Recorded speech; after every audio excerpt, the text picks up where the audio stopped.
going on, everybody? Welcome back to Trash Pumpkin Trading Cards, and today we're going to be doing our Trash Pick Thursdays, and we're going to be diving into promos, but a deep dive in regards to what drives the price and how do you get to where we are today. Now, last video we did talk about some promos that we thought were supremely undervalued. They were vintage, they were harder to come by, and now we're going to actually talk about what makes promos valuable. Don't forget, if you guys are new here, to like, comment in the video below to tell me who your favorite promo is or what your favorite promo is, and to follow the channel, subscribe. What's going on, everybody? So we are on eBay. Why are we on eBay? eBay is a worldwide access to Pokemon promos from all over the world. China, Japan, Korea, America. You have all of these different promos that come from all over the world that vary in price and vary in different attributes to the Pokemon community. Now, like the intro said, we are going to talk about what drives the price of Pokemon promos. So the first thing we're going to talk about is the scarcity, right? So the most significant factor is how are promo cards distributed and in what quantities are they distributed in, i.e. tournaments, movie releases, store promotions, conventions, just buying product, lotteries in different countries. That makes them inherently rarer than cards that are traditionally found in regular booster packs or SIRs, or premium collections or tins. So these limited print runs are extremely low in population, let alone in graded community. And so a higher grade in limited print run communities definitely are worth more for collection purposes than what you're going to have versus the SIRs from sets. Now, if there's an event exclusive promo that is tied to like one specific event that is going on, exclusive in the region or exclusive in its product, then that's even going to drive the price even more. So for example, you do have Japanese only promos, you do have Chinese only promos, and we're going to do some examples of that real quick. So here's an example of a Chinese only promo that is currently exploding across the market. So this is the PTCG new EX SAR promo. So there's only 1,500 printed in the world. This is raw, by the way, and this is going absolutely crazy. You have a PSA 10 right here at $14,000, and the raw is selling for $7,300. People went crazy. So the only way you could get this is in a lottery. So you had to enter a specific tournaments to get into the lottery, and then while in the lottery, you had to be selected to win this card, and then that's how the card was shipped to you. And it came in this little container right here, and that is how you got the card. So that is an example of a exclusive promo from an exclusive way that people get. Now, this is a more modern version. I'm going to show you guys a little bit older. So this card gained a lot of popularity over the last 6 months to a year. So this card was selling raw at shows for $90 in October of 2024. And so this promo was only eligible at the Van Gogh Museum, where you had to show up and get the promo in line, and that was the only way you can get this promo. And now you're looking at a PSA 10 at $800. Now, I do think that this price is kind of starting to stabilize around this market point at $800. It does not mean it's going to stay there. It is just beginning to stabilize, where the raw cards are about $300, 9s are about $330, and the 10s are in that $800 to $900 range. Now, when you look at this exclusivity on the promos, this drives the price heavily for collectors. This is not a player, this is a collector's focused item.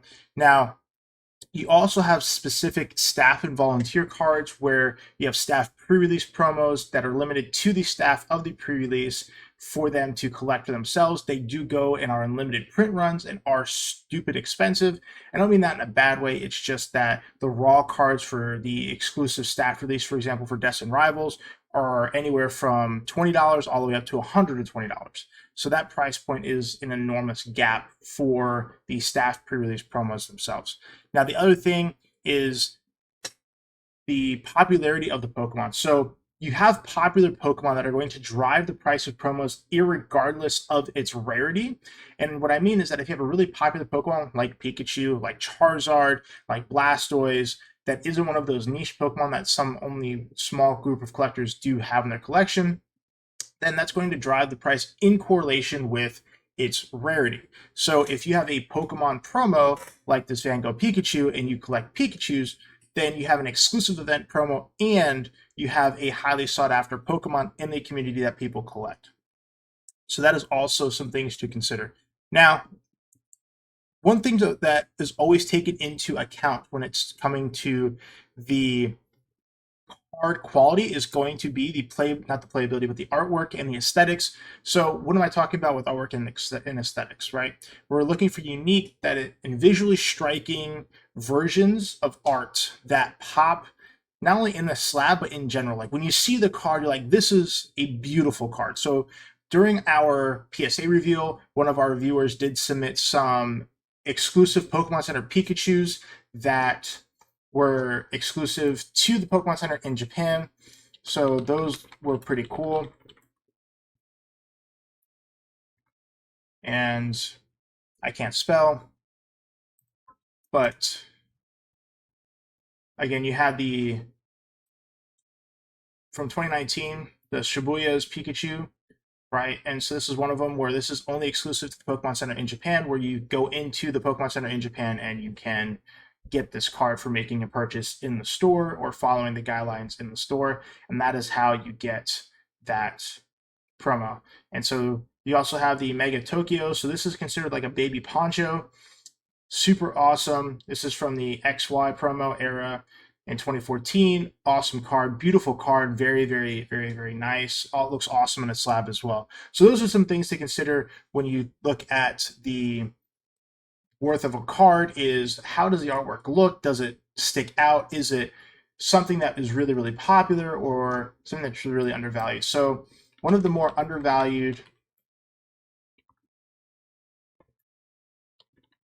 promos is the Greninja from the premium collection. So this premium collection is like $35, and it came out for $35. And at first you could buy them for $70, and now you're looking at $155. Sold on June 2nd at PSA 10. Beautiful card, beautiful card. We're going to talk a little bit more in depth when it comes to population count, and that's going to be like what we're going to talk about at the end, where population count does drive price even more, and we're going to show you guys how to check that at the end of the video. But with that being said, you also have some other factors that play in, and as you go down and you think about these things that we're talking about, some of these are more relevant than others. And so what I mean is that you have nostalgia and age, right? So older promos that are in really, really good condition are going to be worth more just because they're older promos, and whether or not they're highly sought after, the rarity of the conditioning and considering all the factors and how you got them is definitely going to drive that price. And then you also have market trends and hype. So you're going to have people that are going to manipulate the market for their advantage, where they're going to try to push cards in large groups in order for them to make a profit on a card, and a lot of hype around cards. For example, the Destin Rival set came out. A lot of people wanted Persian and other new modern cards that were in relation to Team Rocket. And there are some times that you'll get a promo with a misprint, and that niche community is going to be graded as such, and it's going to be I wouldn't say very hard to find, but is going to be something to consider for your personal collection as well. So when you're thinking about population count and promos, in our last PSA review video, at the end of the video, we did talk about how we are changing. So our personal collection is going to be all promos from our journey as a YouTube channel and as a community. And so now we're going to show you guys cards from our personal collection that are promos, and kind of show you what population count looks like for some of the cards that we have in our personal collection, and is the value there. All right, so we're on PSA right now, and this is going to be our cert verification from our personal collection. And so this is cards that we have in our personal collection that we can see. So this is the Best Buy exclusive promo that you can only get from Best Buy when they had it in stock when you purchased, I believe it was $25 or more of Pokemon, that you could get this. There's a total population count of 31 of these cards in a Gem Mint 10. So PSA population is that there's 31 cards in Gem Mint 10. So I have one of 31 Best Buy exclusive PSA 10s Sinistra promos in the world. Okay, so that's one of the cards. And we are going to show you guys another Best Buy exclusive promo that we got as well. just to like show you guys more modern things that you could have gotten. So this is the Temporal Forces Mirrodin. So this is Europe, USA exclusive. So how Japan has exclusive promos. This is a Mirrodin, and the Mirrodin is Europe and USA exclusive. So there's a grand total population of 39. Now, this PSA estimate does not mean that this is what the card is worth. This is just based off of the last recent sale that they had. It doesn't mean that it is this price anymore. Prices could have gone up as these populations are still well under 100. And so that is good when it comes to your market value. So now, if you remember from eBay, we were talking about the Greninja. We do have one in our personal collection. And we're going to show you guys its current population count and what that looks like. So this does not have a low population count, and the PSA estimate is high in comparison, where you saw that price point at $155. So again, this number does not mean that it's guaranteed, but you do have close to 10,000 PSA 10 or 9,500 PSA 10 Greninja special illustration rares from the premium collection. So it's a great card to have in your collection, but again, you have to think about rarity, exclusivity, and how hard these cards are going to be to find. Now, we do have low population cards that are larger, and I'm about to show you guys one. So this is a highly sought after card in English, and there's a lot of versions of this in English. So this is a Jolteon VMAX Premium Collection PSA 10, but it's Portuguese, okay? And so there's a grand total of 14 in the world. So this is one of 14 Jolteon VMAXs. The English version sells for close to $400 on a PSA 10. So again, this market is very much untapped. Now, the issue when it comes to Portuguese cards and cards like this is that there's not a large community that supports Portuguese promos just because it's Portuguese.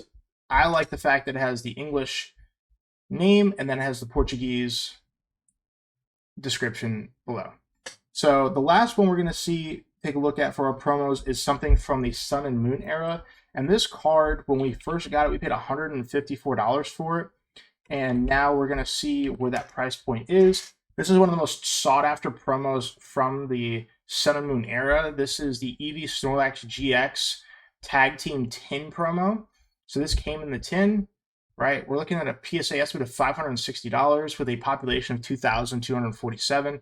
So not a crazy large population, but if you think about the Sun and Moon era, the population of cards with the quality control and stuff like that is actually a great population control card to have. And because these tins are no longer printed, this card's no longer in rotation, people aren't going to really crack open a lot of these new and submit them to PSA for grading. So this population isn't going to explode anytime soon.